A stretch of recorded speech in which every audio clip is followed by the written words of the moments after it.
Episode 5 के starting में हमें दिखाया जाता है सभी स्टूडेंट्स स्कूल ट्रिप से वापस आ रहे होते हैं, पर सभी स्टूडेंट्स जारिम को उस प्रपोजल वाले इंसिडेंट की वजह से बहुत सारी उल्टी सीधी बातें बोल रहे थे, जैसे कि गोल्ड डिगर बिच, और इसीलिए ये सब सुनकर जारिम परेशान हो गई थी और इसीलिए वो बहुत गुस्से में थी। जिसके बाद नेक्स्ट सीन में गोंगजू अपने दोस्तों से बोलता है कि उस टैलेंट शो वाले दिन से जारिम मुझे इग्नोर कर रही है, क्या मैंने उस दिन वैसा करके गलती कर दी है क्या? और ये सुनकर गुमिन बोलता है अगर तू ये सब छोड़कर उसे सीधा प्रपोज कर देता तो तुम दोनों अभी डेट कर रहे होते। और इतने में हमें इन चारों के कन्वर्सेशन को बीच में रोक के जारिम और उसकी फ्रेंड्स का कन्वर्सेशन दिखाया जाता है, जहाँ मिंजी बोलती है तो फिर तुम दोनों डेट कब करने वाले हो? जारिम बोलती है तुम क्या बकवास कर रही हो? तभी होंगजी बोलती है सच सच बताना, वैसे तुम्हें गोंगजू की सिंगिंग बहुत पसंद आई थी ना? जारिम बोलती है बिल्कुल ही बकवास था। और इसके रिप्लाई में होंगजी बोलती है तुम चाहे जो भी बोलो पर तुम्हारे चेहरे पर सच साफ साफ दिख रहा है। और इतने में ओहा बोलती है सब कुछ बिल्कुल अच्छा जा रहा था पर एंकर ने सब कुछ बर्बाद कर दिया था। और वहीं दूसरी ओर गोंगजू बोलता है मेरे हिसाब से उस एंकर ने सब कुछ बढ़ा चढ़ा के कर दिया था, जिसकी वजह से जारिम अनकंफर्टेबल हो गई थी। और तभी किन्बू उसे दूर से गले लगाने वाले इंसिडेंट का रेफरेंस देते हुए बोलता है तुमने भी कोई कसर नहीं छोड़ी, ये क्या था? और वहीं दूसरी ओर होंगजी जारिम से बोलती है दिखावा करना बंद करो कि तुम गोंगजू को पसंद नहीं करती हो, क्योंकि मैंने सब देखा था। जारिम बोलती है क्या देखा था? होंगजी बोलती है कि किस तरह से तुमने उसके गाल पे से वो चावल का दाना निकाला था। और होंगजी की बात सुनकर मिंजी बोलती है कि ऐसा करके तुमने उसे साफ साफ इशारा दिया था कि तुम उसे पसंद करती हो। तभी जारिम बोलती है मैंने उन पीस को इसलिए निकाला था क्योंकि मुझे उसका चेहरा देखकर अजीब लग रहा था। और ये सुनकर ओहा बोलती है अगर तुम्हें अजीब लग रहा था तो तुम गोंगजू से बोल देती, वो पीस निकालने के लिए खुद निकालने की क्या जरूरत थी? और उसी सेम टाइम में गोंगजू और उसके दोस्त उस रूम के पास से गुजर रहे होते हैं जिस रूम में वो चारों बातें कर रही होती हैं। गोंगजू जारिम की आवाज सुनकर उसी रूम के दरवाजे के पास खड़ा हो जाता है और उससे जारिम और उसके दोस्तों की सारी बातें सुनाई दे रही होती है। तभी ओहा जारिम से बोलती है अगर कायदे से देखा जाए तो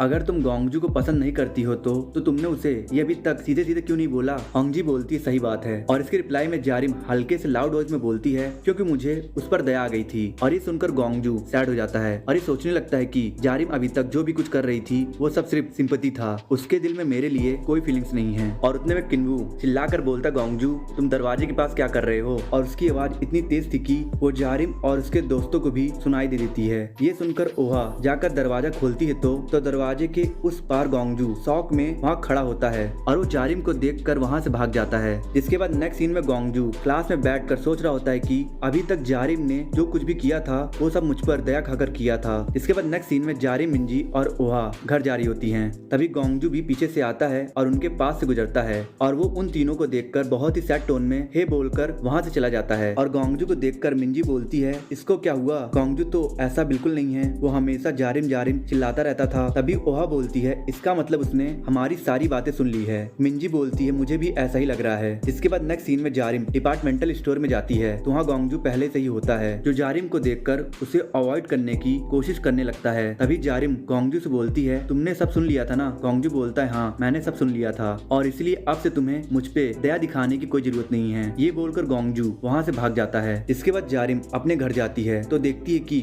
उसकी बहन यूट्यूब पर उसकी और गोंगजू की वो टैलेंट शो वाली वीडियो देख रही होती है और ये देखकर जारिम टेंशन में आ जाती है। जिसके बाद वो चैटिंग के थ्रू इस मैटर को मिंजी और ओहा के साथ डिस्कस करती है। तभी मिंजी बोलती है तुम्हें जल्दी से उस इंसान को ढूंढना होगा जिसने भी इस वीडियो को अपलोड किया है और उससे इस वीडियो को डिलीट करवाना होगा। ओहा बोलती है मैं भी बाकी स्टूडेंट से पूछूंगी ये वीडियो किसने अपलोड किया है। जिसके बाद नेक्स्ट सीन में गोंगजू क्लास में सैड होकर लेटा रहता है। तभी किमहुन वहाँ आता है और उससे हे बोलता है। ये सुनकर गोंगजू बोलता है तुमने मुझे हे इसलिए बोला ना क्योंकि मैं तुम्हें बेचारा दिखता हूँ। जिसके बाद लंच टाइम में टीचर गोंगजू को खाना सर्व करती हैं, जिसे देखकर गोंगजू बोलता है मैम आपने भी मुझे ज्यादा खाना इसलिए दिया ना क्योंकि मैं बेचारा दिखता हूँ। जिसके बाद गुम्मिन गोंगजू को लाकर नोटबुक देता है, जिसे देखकर गोंगजू बोलता है तुम मुझे नोट्स दया दिखाने के लिए दे रहे हो ना? इतने में किन्वू गोंगजू के पास आता है और उसे यूट्यूब पर अपलोडेड उसकी और जारिम की वीडियो दिखाता है और बोलता है इस वीडियो को रूम 6 के किसी स्टूडेंट ने अपलोड किया है। जारिम ऑलरेडी उससे आर्गुमेंट करने जा चुकी है, तुम नहीं जाओगे? गोंगजू सैड टोन में बोलता है मेरे जैसे बेचारे लड़के का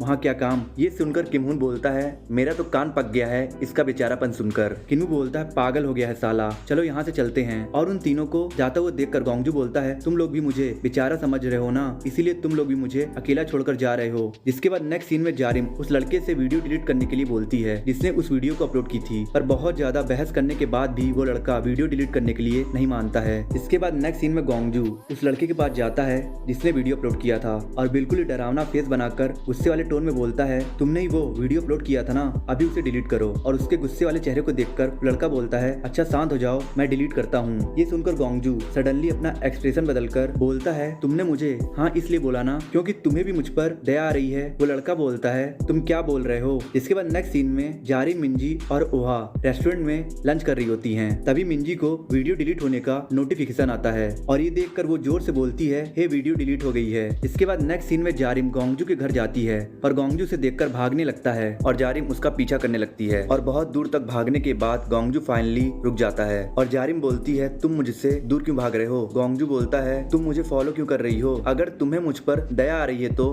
तुम मुझे अकेला छोड़ दो। जारिम बोलती है, तुम बिल्कुल ही बेचारे नहीं हो, तुम मुझे गुस्सा दिला रहे हो, रोना बंद करो। जिसके बाद वो दोनों रेस्टोरेंट में लंच कर रहे होते हैं। तभी जारिम बोलती है, मेरी बात सुनो, मैंने उस दिन जो बोला मेरा वो मतलब नहीं था, फिर भी अगर तुम्हें बुरा लगा है तो मुझे माफ कर दो, मैंने वो गुस्से में बोला था, मेरा वो इंटेंशन नहीं था। ये सुनकर गोंगजू बोलता है, मैंने भी वो गाना तुम्हें अनकंफर्टेबल करने के लिए नहीं गाया था। जारिम बोलती है, मुझे पता है, वैसे तुमने बहुत अच्छा गाया। ये सुनकर गोंगजू खुशी से बोलता है, सच में, वैसे मैंने कितना अच्छा गाया था। जारिम बोलती है, फालतू की बात करना बंद करो और चुपचाप से खाना खाओ। जिसके बाद गोंगजू मुस्कुराते हुए खाना खाने लगता है। इसके बाद नेक्स्ट सीन में जारिम और उनकी फ्रेंड्स गॉसिप कर रही होती हैं और कोई उनकी बातें सुन रहा होता है, पर हमें अभी ये ड्रामा में नहीं दिखाया गया है कि वो कौन है। और यहीं पर एपिसोड 5 खत्म हो जाता है। आई होप सो फ्रेंड, आप लोगों को मेरा एक्सप्लेनेशन अच्छा लगा होगा। अच्छा लगा तो लाइक कर दो यार, कमेंट कर दो और कुछ लोगों को शेयर कर दो। और वीडियो पे नए हो तो प्लीज़ यार चैनल को सब्सक्राइब करके बेल आइकन प्रेस कर दो। और मैं मिलता हूँ आप लोगों से नेक्स्ट वीडियो में।